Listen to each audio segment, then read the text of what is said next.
This is problem 14.3. It's on page 598. The coefficients of friction between the load and the flat bed trailer shown are static 50%, kinetic 40%. Knowing that the speed of the rig is 72 kilometers per hour, determine the shortest time in which the rig can be brought to a stop if the load is not to shift. Okay. Well, the way they drew the truck is to the left.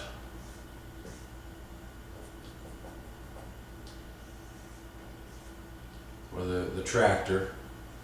The trailer has a load on it, and then the goal is for the load to not shift. Now let's go ahead and set up a coordinate system. We'll take x positive to the left. And let's consider the forces acting on the body of interest. What is the body of interest? Well, it's just the package, or whatever the load is. So there's weight acting, there's normal force from the truck, and if the package is decelerating, then the frictional force is to the right.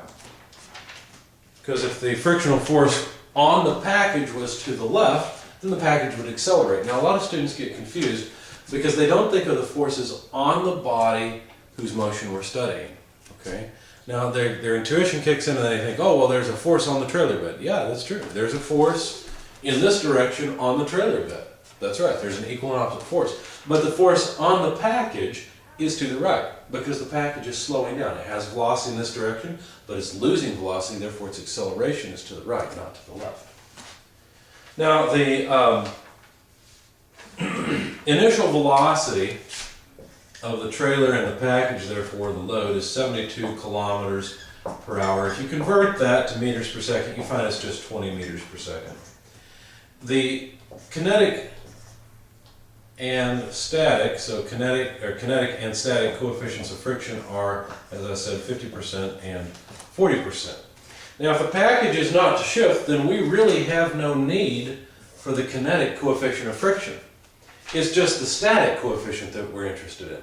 Because if there's no slippage between the two, which is the requirement of the problem, then there will always be static friction. Even if the wheels were to lock up and slide on the road, we're not interested in the wheels. The body we're interested in is the load on the back of the trailer.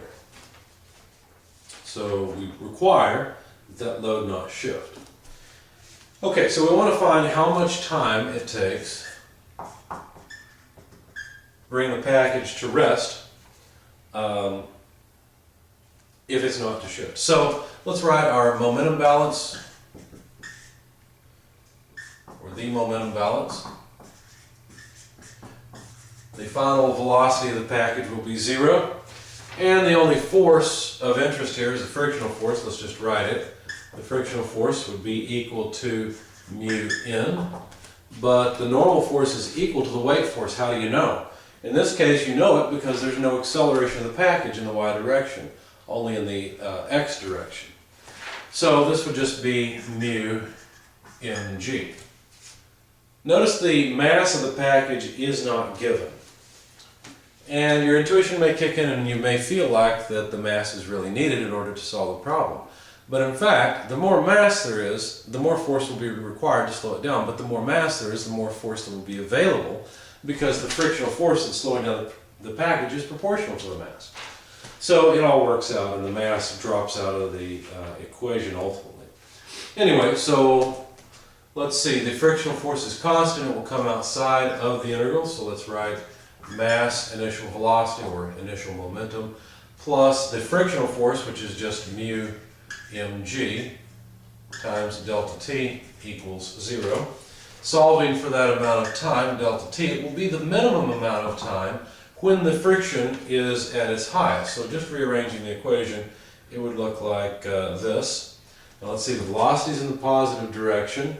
When we solve for time, we'll get a negative sign. The friction is in the negative direction, so we have to be kind of careful.